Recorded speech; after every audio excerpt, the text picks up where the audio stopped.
¿Qué tal están? Bienvenidos. Filosofía de Aristipo de Cirene. Se puede decir que es la filosofía del placer y la libertad. A modo de introducción, es preciso decir que Aristipo de Cirene nació en el 435 a.C. y murió en el 356 a.C., para situarnos. Es un pensador que desafió las convenciones filosóficas y morales de su tiempo. Fue discípulo de Sócrates, pero alejado de la rigidez ética de su maestro. Además, Aristipo fundó la escuela cirenaica, una corriente hedonista que situó el placer como el principio fundamental de la vida. Frente a la austeridad socrática, la teleología aristotélica o la armonía platónica, Aristipo proclamó la soberanía del placer individual, sosteniendo que lo único bueno en sí mismo es el placer y lo único malo es el dolor. Este posicionamiento, aunque simple en apariencia o en principio, esconde una compleja articulación filosófica sobre precisamente la naturaleza del placer, la libertad individual y también sobre el conocimiento. Su filosofía es, en esencia, una ética de la inmediatez, donde la prudencia no consiste en la represión de los deseos, sino en su gestión sabia, prudente. Esta visión contrastaba, por otra parte, fuertemente con la moralidad predominante en la Grecia clásica, especialmente si se piensa en las doctrinas socrática y platónica que desconfiaban del placer como guía de la vida. En este sentido, también hay que decir que en este vídeo trataré de todas estas cuestiones y, sobre todo, pues plantearé lo que pensaba Aristipo, también en contraposición, por ejemplo, con Diógenes el Cínico. Se puede decir que su epistemología estaba basada en la experiencia subjetiva y su noción de libertad y las críticas que recibió tanto en su época como en la historia de la filosofía son conocidas. Se puede también hablar de Aristipo y su relación con Sócrates. En ese sentido, hay que decir que Aristipo fue un discípulo de Sócrates, aunque su interpretación de la enseñanza socrática fue singular, mientras que otros alumnos, como por ejemplo Platón o Antístenes, enfatizaron la moralidad, por ejemplo, y la autodisciplina. Aristipo, en cambio, extrajo de Sócrates la idea de que la bondad o la virtud es conocimiento, pero reinterpretándola en clave hedonista. Además, también hay que señalar que Sócrates sostenía que el objetivo de la vida era alcanzar la eudaimonía, la felicidad o florecimiento personal, mediante la sabiduría y el autocontrol. En cambio, para Aristipo, la felicidad no era un estado de equilibrio a largo plazo, sino la acumulación de placeres momentáneos. En este sentido, Aristipo puede verse como un radicalizador de Sócrates.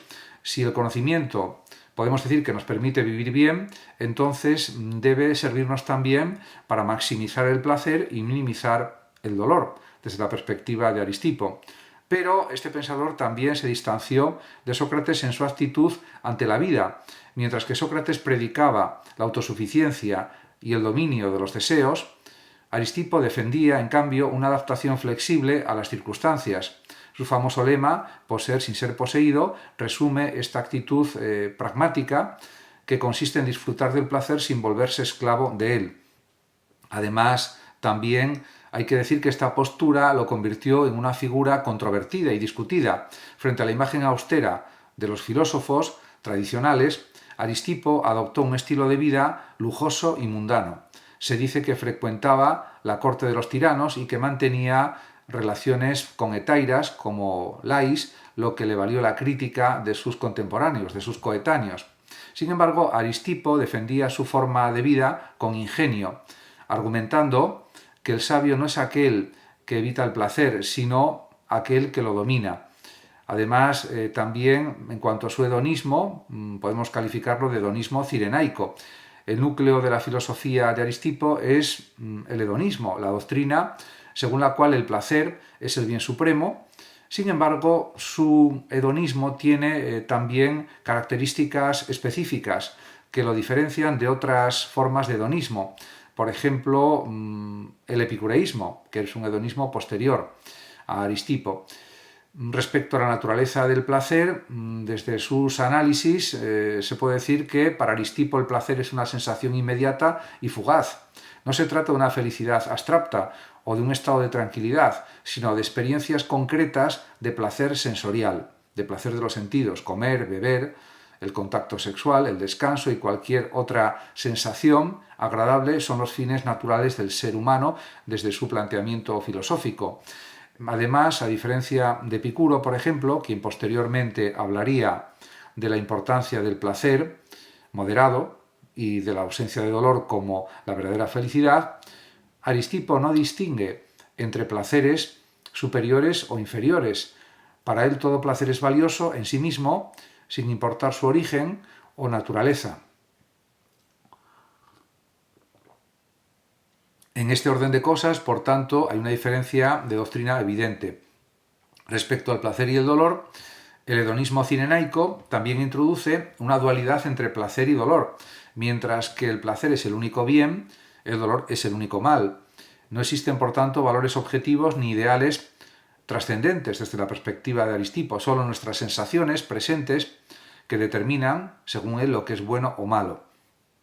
Esta perspectiva filosófica y ética rompe con la ética tradicional griega que veía la virtud y la justicia como fines en sí mismos, o la bondad y la justicia, podríamos decir también.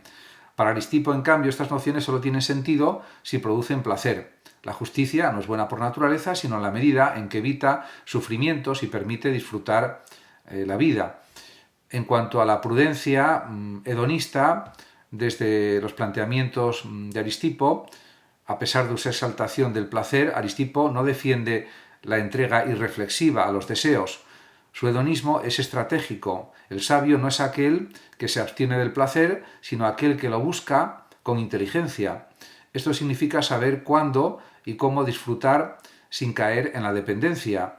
Y esto también es algo interesante. El ejemplo más claro de esta postura es su relación con las riquezas. Aristipo disfrutaba de la vida en las cortes y no rechazaba los lujos, pero al mismo tiempo insistía en que no dependía de ellos. Cuando le preguntaron, por ejemplo, por qué aceptaba dinero de los tiranos, mientras otros filósofos lo rechazaban, respondió: no es malo tener riquezas, sino ser su esclavo. Por tanto, pues es una actitud, diríamos, distinta a la de otras doctrinas filosóficas. Y además de su ética hedonista, Aristipo desarrolló una teoría del conocimiento, basada fundamentalmente en la subjetividad. En este sentido, anticipó ideas que siglos después serían retomadas por corrientes escépticas y empiristas. Y en ese sentido, para Aristipo, el único conocimiento posible es el de nuestras propias sensaciones. No podemos conocer, según él, la naturaleza objetiva de las cosas, solo cómo nos afectan, cómo se nos aparecen. Si sentimos placer con algo, eso significa que es placentero para nosotros en ese preciso momento, pero no implica que lo sea en términos absolutos. En ese sentido, podemos decir que esta concepción del conocimiento tiene implicaciones radicales. En primer lugar, implica que la realidad es incognoscible más allá de nuestras experiencias inmediatas. En segundo lugar, sugiere también un relativismo ético. Lo que es bueno o malo depende de cada individuo, de cada sujeto y de sus sensaciones particulares, de las sensaciones que capta, que aprehende.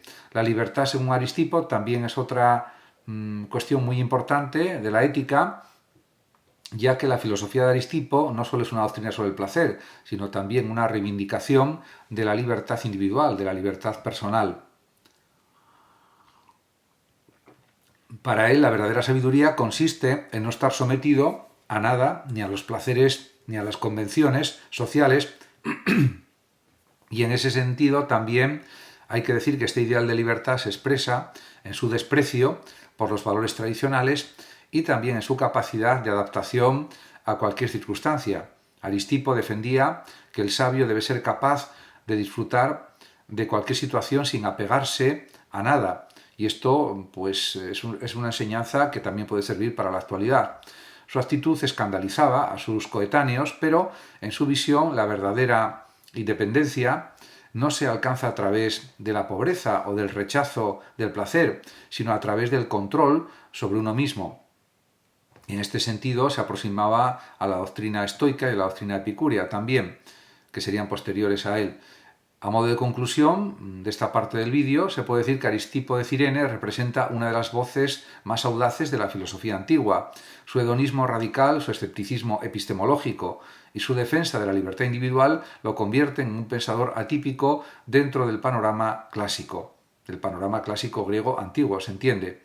Aunque su doctrina fue eclipsada por el epicureísmo, su influencia perdura a través del tiempo en la historia del pensamiento, sobre todo el pensamiento hedonista. Su énfasis en la subjetividad del placer anticipa muchas de las discusiones modernas sobre la felicidad, el deseo y la autonomía personal.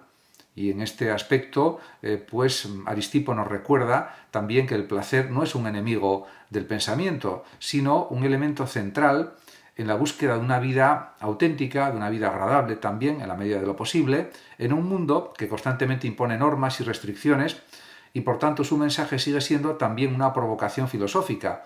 ¿Quién es realmente libre? ¿El que evita el placer o el que lo disfruta sin ser su esclavo? Pues yo diría que el que lo disfruta sin ser su esclavo.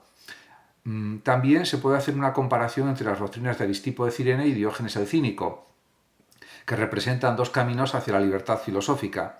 A modo de introducción se puede afirmar que en la historia de la filosofía griega pocas figuras contrastan tanto y al mismo tiempo comparten tantos elementos en su pensamiento como precisamente Aristipo de Cirene y Diógenes de Sinope. Ambos fueron discípulos indirectos de Sócrates y sin embargo extrajeron de su enseñanza conclusiones opuestas. Si Aristipo, por ejemplo, defendió el placer como bien supremo, Diógenes hizo de la autosuficiencia y del desprecio por las convenciones y por las riquezas su estandarte.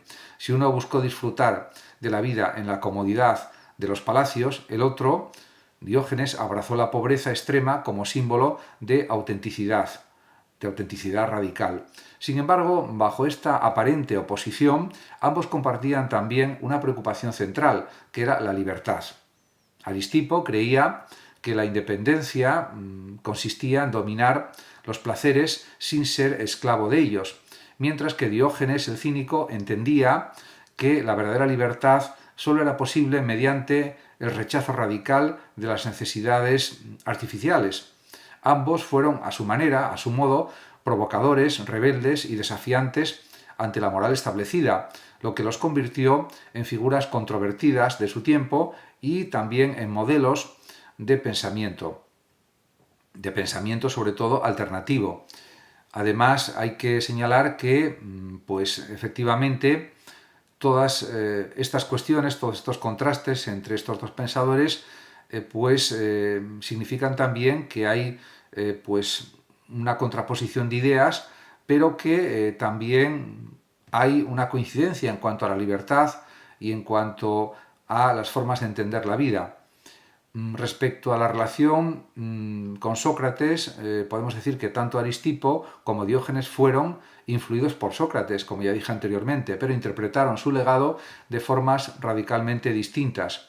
En este sentido, Aristipo, nacido en Cirene, fue un discípulo directo de Sócrates y aprendió de él la importancia del autodominio y la capacidad de adaptación. Sin embargo, a diferencia de su maestro, no veía el conocimiento como un fin en sí mismo, sino como un medio para alcanzar el placer. Aristipo admiraba también la templanza socrática, pero en lugar de convertirla en una herramienta, podemos decir, de renuncia, la utilizó para justificar una vida de disfrute controlado. Para él, Sócrates no demostraba que el placer debía evitarse, sino que podía, de alguna manera, manejarse con inteligencia. Y en este sentido, pues Diógenes, en cambio, que no fue discípulo directo de Sócrates, sino de Antístenes, que fue el creador del cinismo realmente, quien había sido un seguidor cercano del maestro, me refiero a Sócrates. Antístenes interpretaba la enseñanza socrática en términos de una vida austera y autosuficiente, rechazando los lujos y las comodidades.